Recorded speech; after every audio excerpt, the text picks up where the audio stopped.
to you by J Melody Studios. All right. You know, we're back again. Another week, another installment of the Cabana. But today, it's going to be nothing like no other. I got my good co host here, good old Papa Scythe. Say what's up. What's up? What's up? SOP Papa Scythe here. What's up, guys? Hell yeah. And we got a guest on the show today. It's a good old and new acquaintance. Simba, what's up, buddy? Yo, bro, what's going on, man? Oh, I saw some news today that I just had to come and talk about. Had to. Because has anybody else been noticing this sudden shift in the gaming scene as far as what game developers are doing and what gaming companies are cooking up?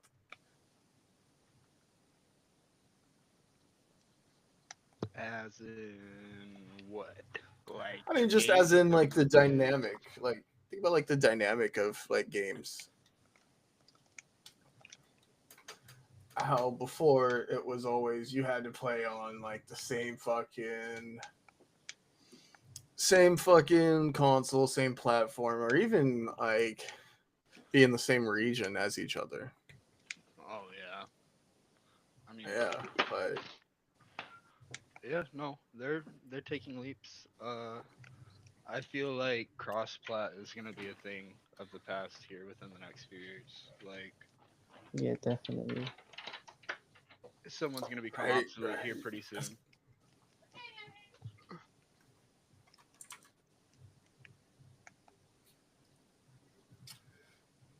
Honestly, man.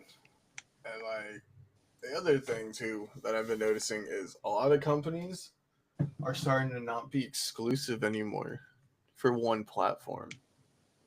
Like I mean, hell, Marvel used to only be exclusive to Sony platforms for a long time. Like DC, DC was never exclusive to anybody. I mean, hell, even like God of War at one point was only exclusive to I was PlayStation.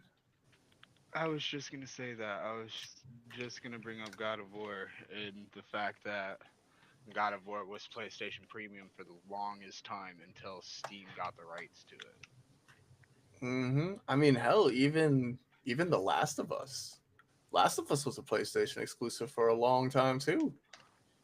But when I had my PlayStation, I didn't really play like Last of Us or anything like that. I played like Warzone and God of War, and that was it. Right, right. No, I get that. Like, I remember when I had my PlayStation. I guess it would have been my buddy. He had his PlayStation. He had the PlayStation. I had the Xbox. But like a lot of games that were on PlayStation that were exclusive, I would look at them. I mean, I'd be like, I understand why they're exclusive, but like, it would be nice to play this on a different console that just ran the game better. Because don't get me That wrong, Sony, the PlayStation 2 and PlayStation 3, phenomenal consoles. They were. I mean, phenomenal. But I just always felt like my Xbox gave out better graphics. I got better output from my Xbox than I did my PlayStation.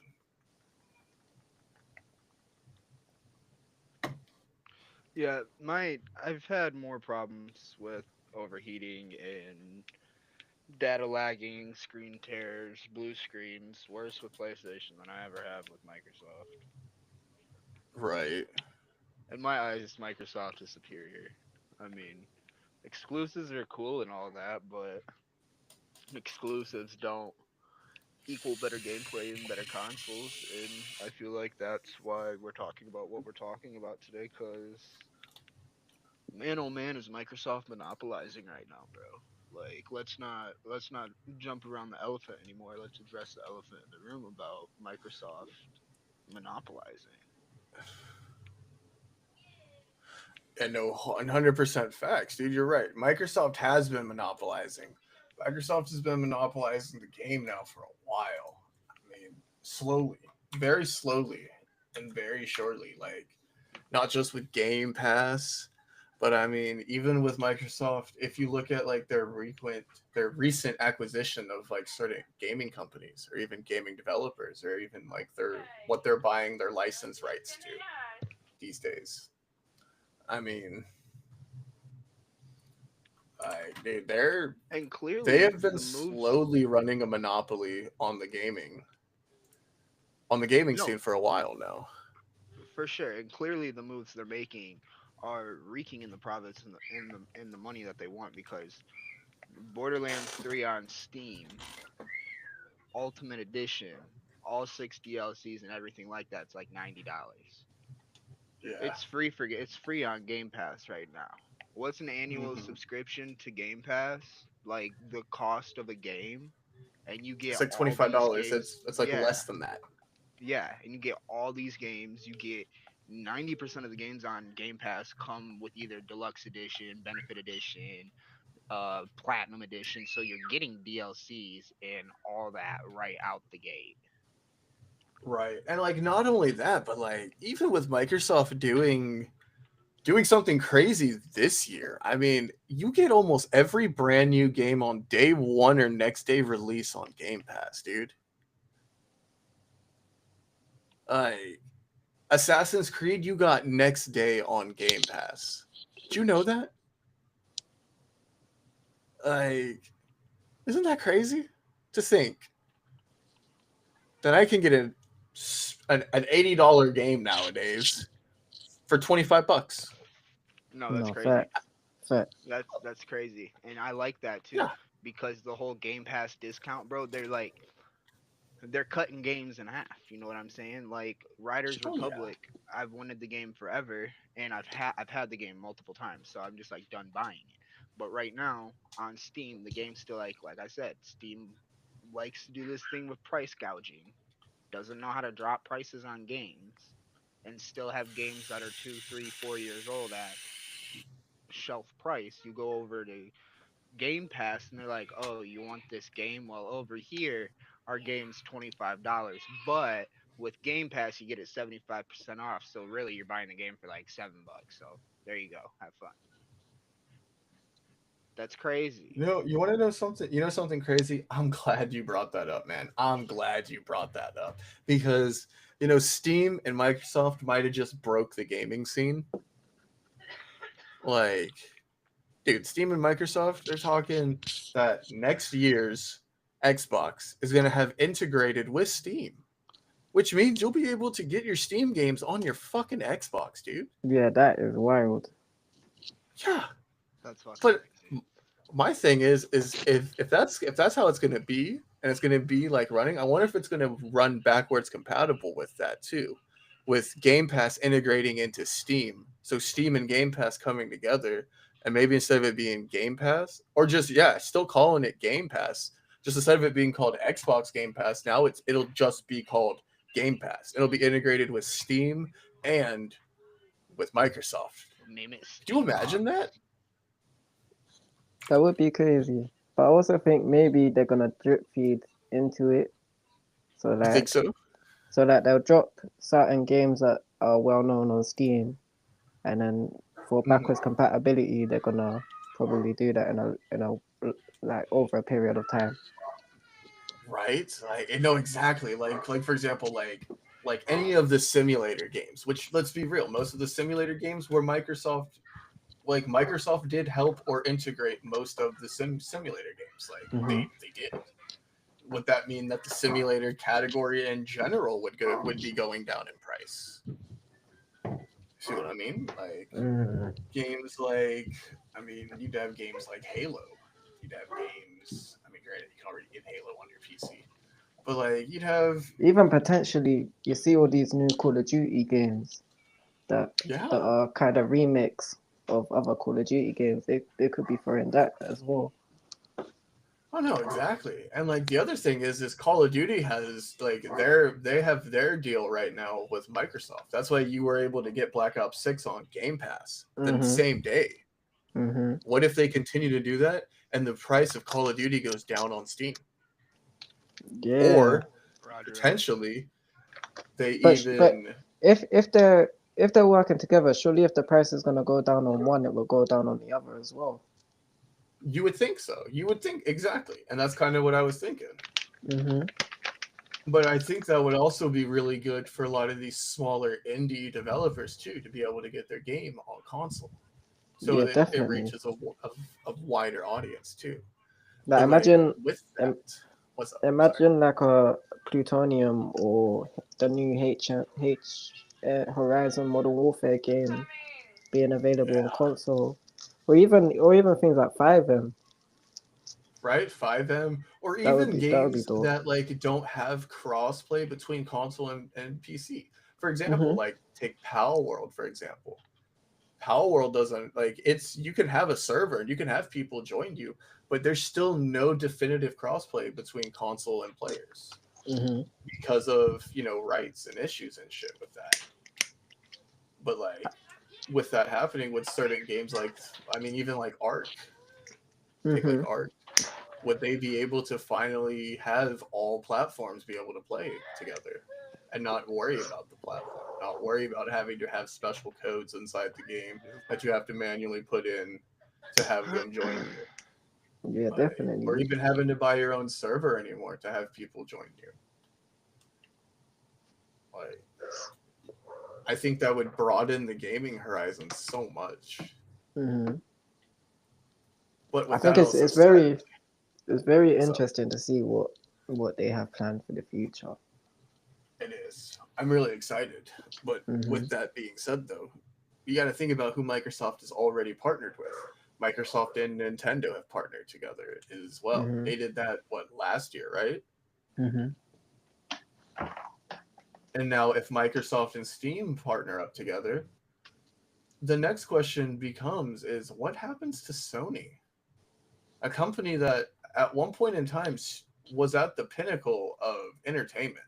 Not Mm-hmm. just like, we're not just talking in the gaming scene. We're talking like movies, productions, TVs. Right, definitely. Like what happens to Sony's gaming division if Unless, see, that's they don't get on interesting. board? Mm-hmm. Because Sony's Unless, kind of always been like their own entity. They've always isolated themselves from the potential thought of merging with other companies for like or gaming. do you think they're gonna stay down that route and create their own type of gaming? I think if they did, it wouldn't matter because they're already losing rights to almost half of the shit that they need for their games. Yeah. Because especially now that Marvel Studios bought back the rights to Spider-Man and the Hulk. Mm-hmm. Yeah, I remember that. With that being said, that means now Marvel can sell it to Microsoft and allow Microsoft to exclusively make all of the Spider-Man games or any Marvel game. And Sony won't be able to have it on its platform because it's a Microsoft exclusive. That's very true. That is very true. That's Like, interesting. what does that do for Sony's and not only that, but if that also happens, you got to think of the other Microsoft exclusives that would be incorporated in that would officially be taken off their platform. Mm-hmm. Like Call of Duty would be taken off the platform because now it would be a Microsoft exclusive as well.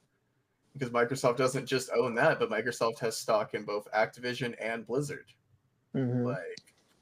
So it really does become a game now of chess of what does Sony do? Does Sony give up their king? Or does Sony get on board? See, that's See what I very mean? interesting. And we could dive into the whole console war as well, which Console war really, would be over because yeah, exactly. the new Xbox is going to have a GPU inside of it. It's literally a PC in an Xbox shell. Yeah, that's That's gonna the be whole crazy. reason it's able to run Steam. Mm-hmm. Do you think as well Xbox is gonna run a lot more computer basis, like things like Microsoft Word, PowerPoint? I think it'll help tremendously with their servers. Mm-hmm. I think it'll help with a lot of server issues that Microsoft has been having recently. Because now instead of having to set up the Xbox Live server and have it integrate with the Steam server, they would just run all their games off the Steam server, which is already a Mm-hmm. dedicated and set up server. Mm-hmm. which would just be better. So then their actual Microsoft servers would probably go back to actually running all of the updates in businesses and like business side Yeah, of facts. the games. Because I noticed now, even on Xbox nowadays, the Microsoft servers are not that great. No, they're not. They're just so populated. That's just Mm-hmm. it. There's just so many people playing. But Mm-hmm. on PC, I mean, you could have over 1 million people in the same server, and you'll never know because you'd never notice.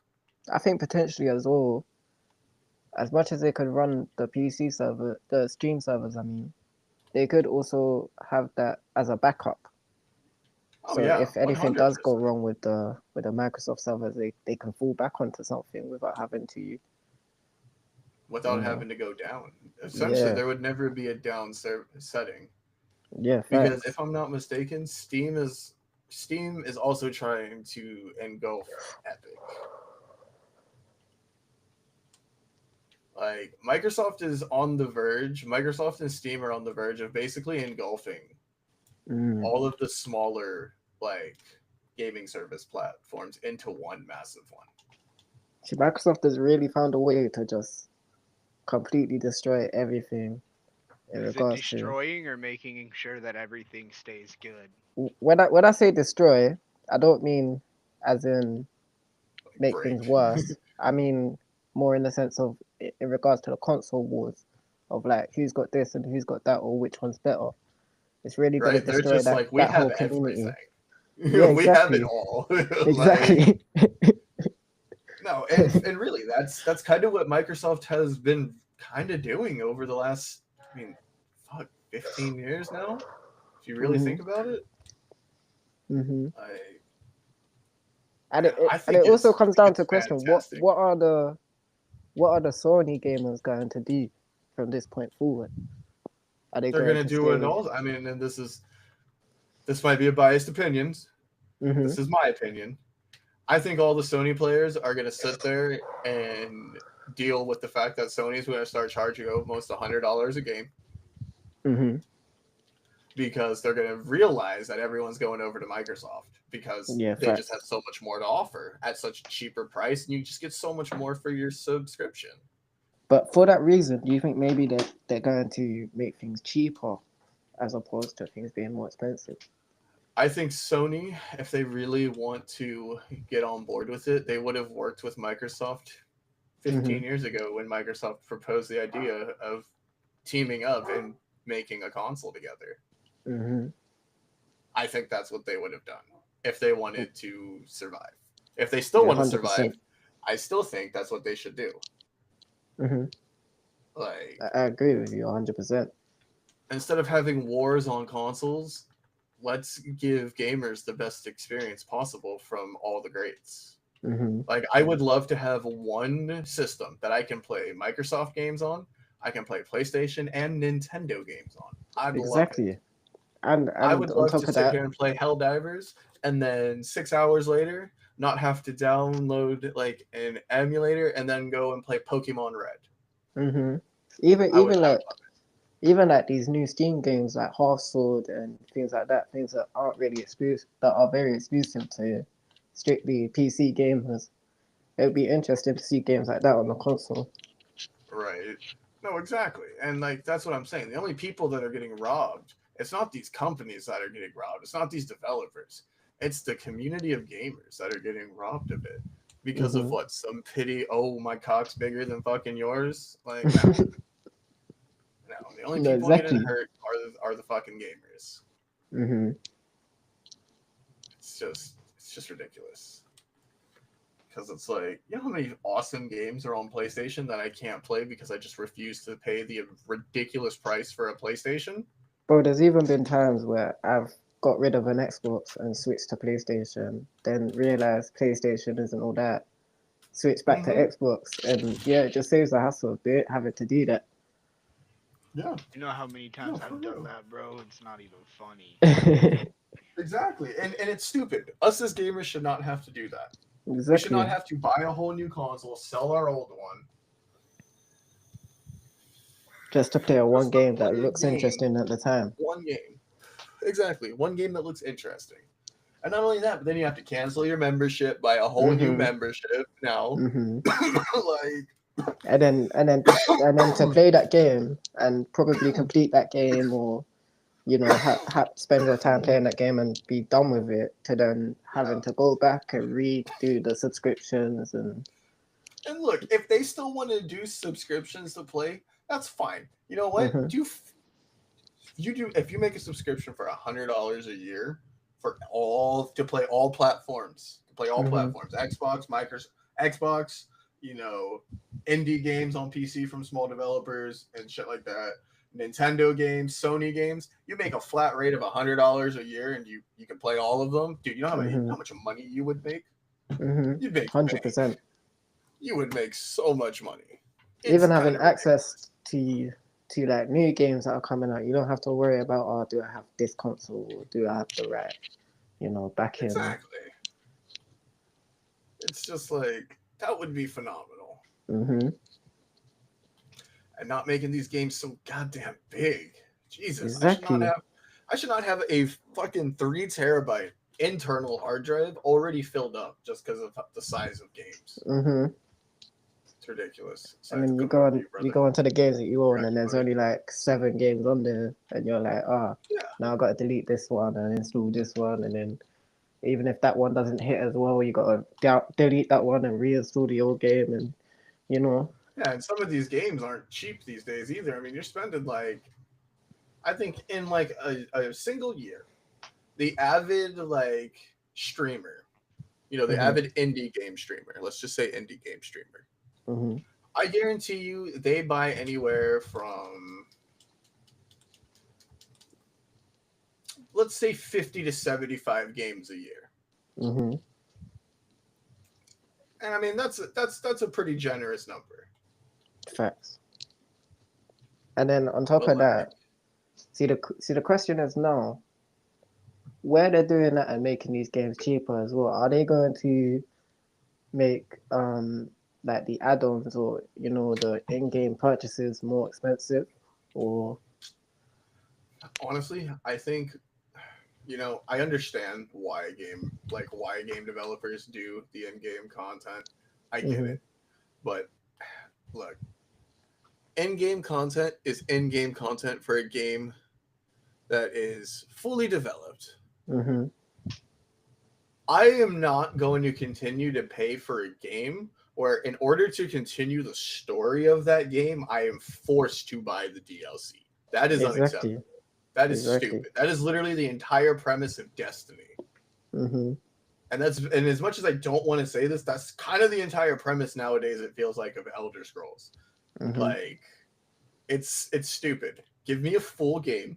Let's develop full games and then do add-on content that's end game shit. That's fine. Mhm. Like Monster Hunter, I love Monster Hunter for that. They'll give you a full game, whole ass game, all the way up until high rank. And then after high rank, you have to go and do, normally you have to buy the DLC, which then unlocks master rank. But that also unlocks you another 6 months of playable content. See, You're that's basically where, getting a whole nother game for $60. That's why I don't mind paying $60 for fucking Monster Hunter updates and shit like that. yeah, Because 100%. it's only one. They only give you one. Mhm. It's And $60, that's where and it's it normally actually adds worth, 6 months of content. that's where it's actually worth buying in-game content, as opposed to like, little things like buying maps or buying little camos or skins, or little packs that Yeah. will unlock you certain things. It's just wasting money. A lot of it is just promoted gambling instead No, of. for sure. 100% it is. And it's just it's like, dude, why have I spent? This was a $40 game. I've now spent like $500 on this game Mhm. just to play it. What Mhm. is this? What happened to the $40? Even some of those games where you have to, Don't get me people end started up. about spending money on video games tomorrow. Listen, Bro, Scythe, we're gonna talk about your War Thunder. bro, Oh, I'm good. Yeah, I've bought a game that was like £6 slash like probably like $10, and then when it comes to all the in-game purchases, I've spent like $500 plus on a $5 game. That's crazy. Looks like it's But- time for me to expose myself. Yeah, see, microtransactions really get a hold on you, bro, because Mhm. I turned a free fitty. I'm talking no money spent to play the game into a $5,000 game. Mhm. Yeah, so Bro, because back in the day I used to be a big FIFA player. If they had check of all my transactions via FIFA, bro, I've definitely spent over 10,000. yeah, like I believe that, dude. Mhm. But we're gonna hop off microtransactions because I don't think Scythe wants to expose himself too much more. I really don't, bro, because I have other games which let's not get into it, please. But I can say, since this is definitely, I want to give us a few updates about the studio. Studio right now is I'm going to be working with leaders and representatives from different orgs and different communities around the gaming scene. And it's going to be a new segment on the show. We're going to call it Rebuilding the Gaming World. That's what it's going to be called. It's a working title. But it's basically the segment is going to be me getting together with leaders and community members and community leaders and team leaders, just leaders and respected representatives from multiple different organizations. And I want to get back to the time of when when the community actually worked together back in I'm sure you remember this back in like 2012 when like the COD scene was popping off, when like teams were doing dual tages and members were And there doing was teams dual tages actually and shit with everybody. You remember that shit? and there was teams actually worth pushing for, and you know a lot of teams weren't being bought out or just quitting, and you know there's really no, as opposed to if you go to nowadays in regards to Call of Duty, there is no drive for the community whatsoever.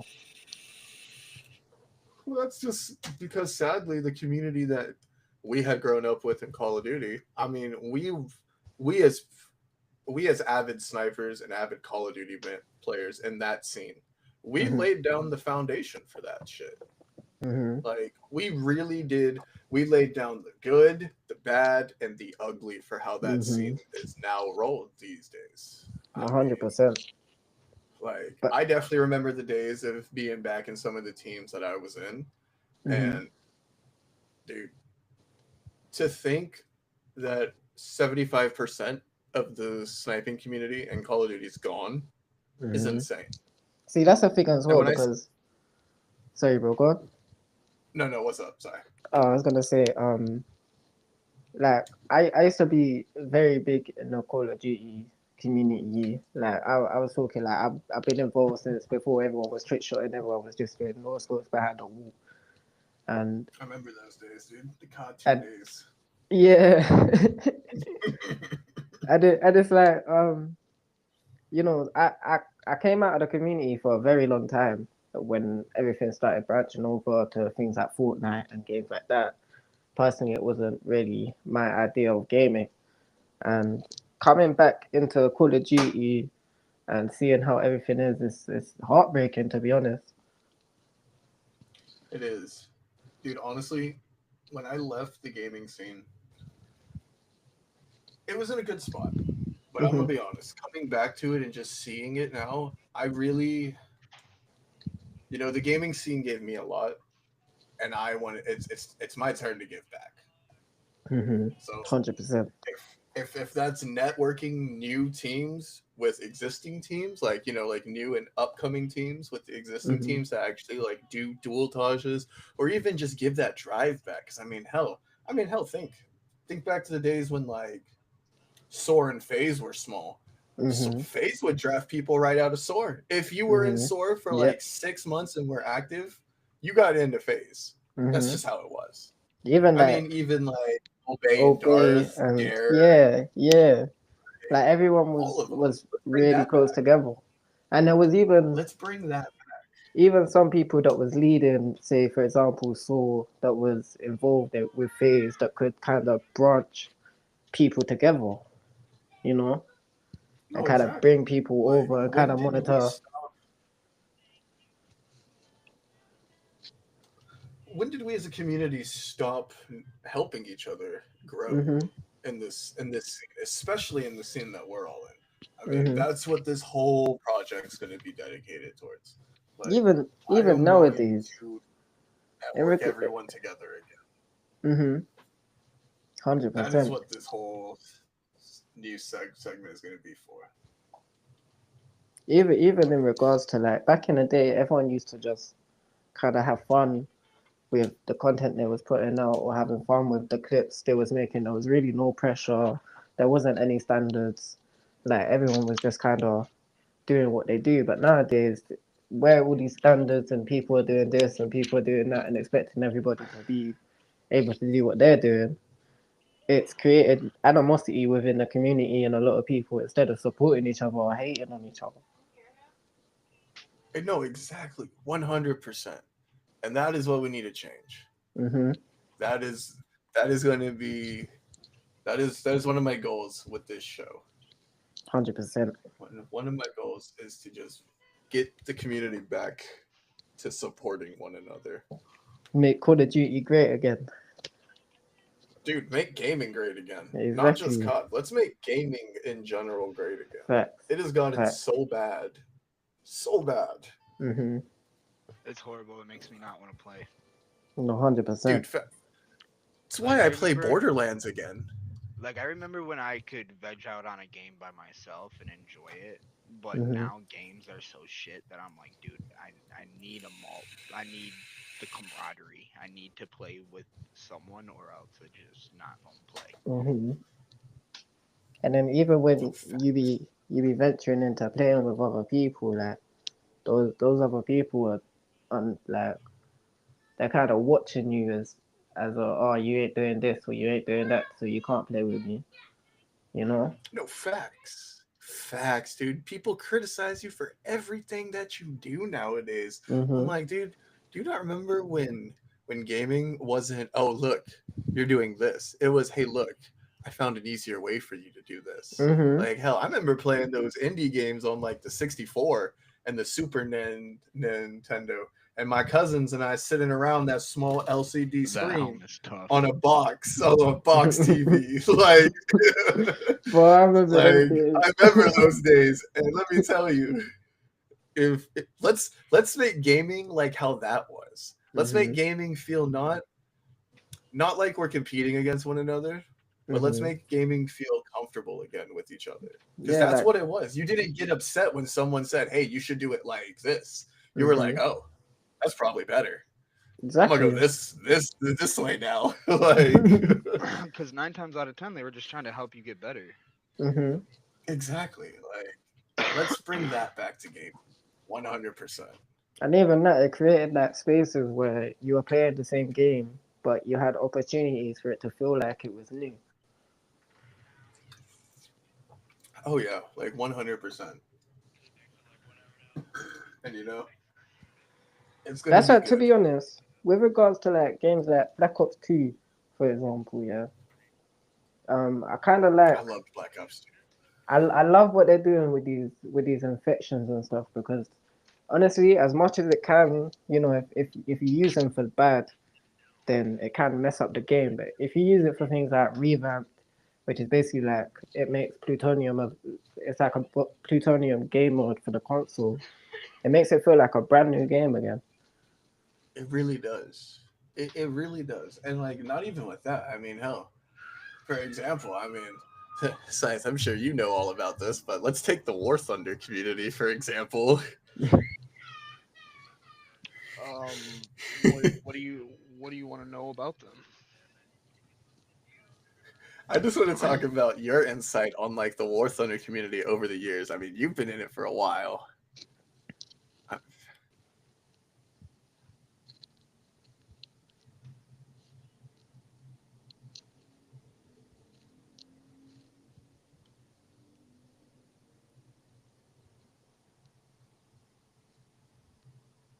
think he's dealing with his kids real quick.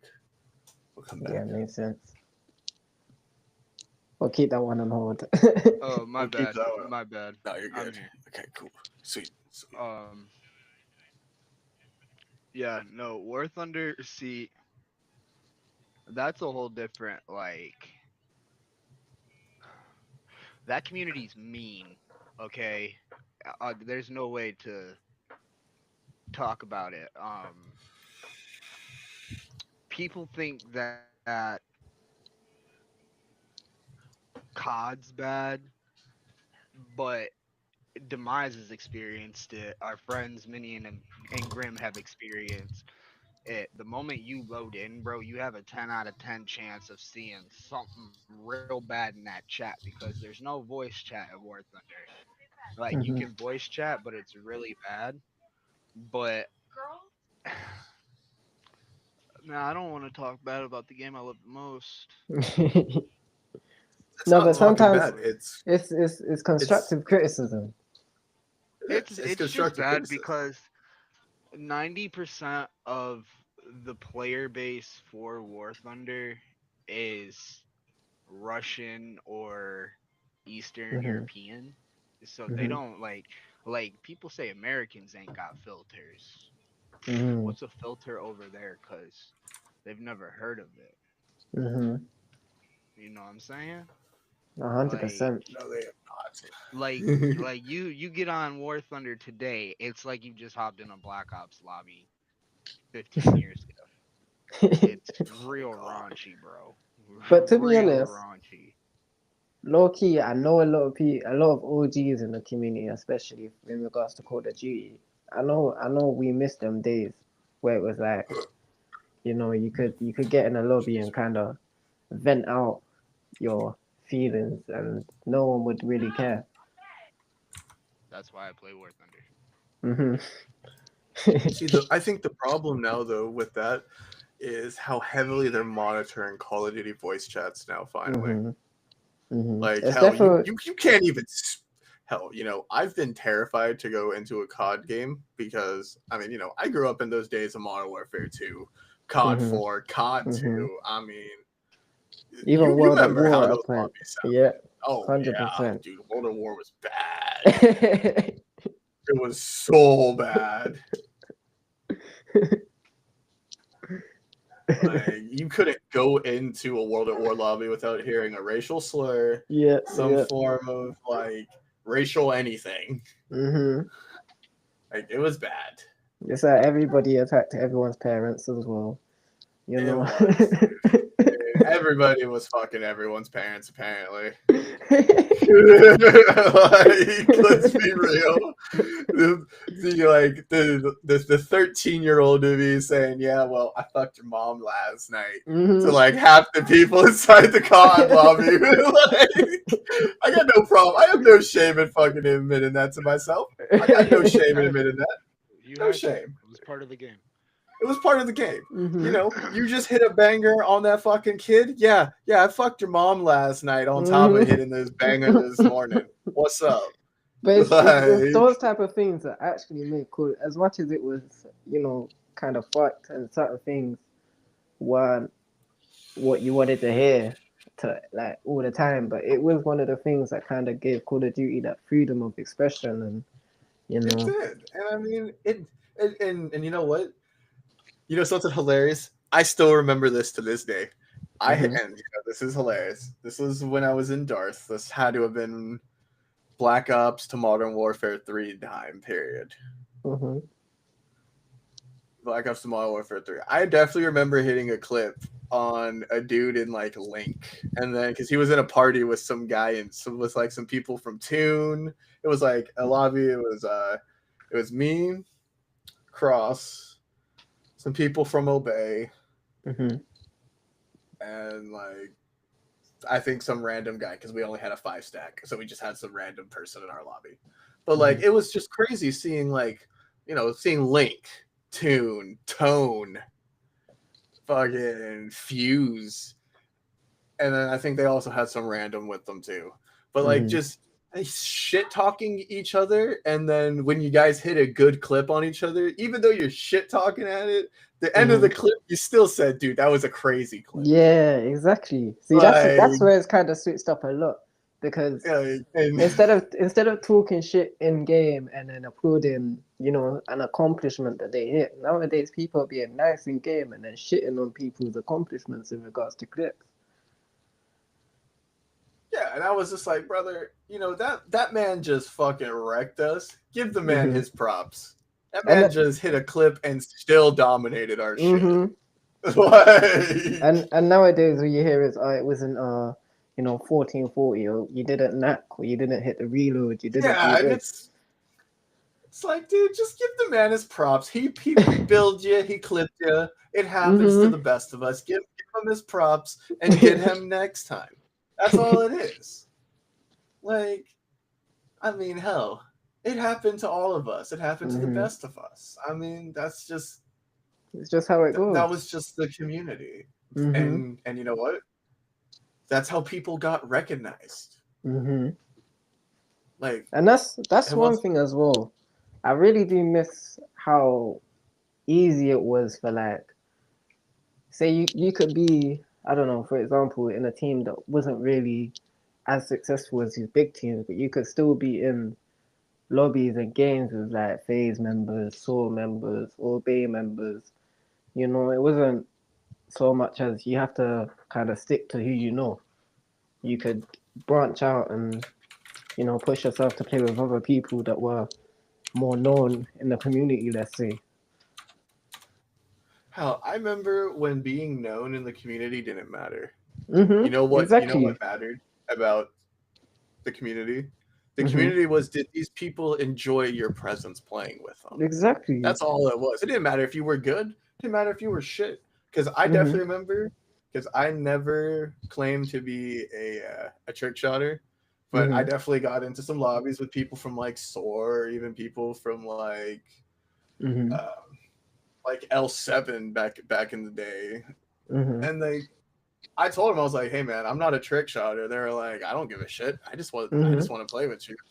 Exactly. But even then, they would still encourage me to be like, "Hey man, you should try it. Just try it. Give it just give it one go." And if it wasn't for L7 Universe, I would have never started trick shotting. I wasn't good. I remember him. I'm dog shit at trick shotting to this day.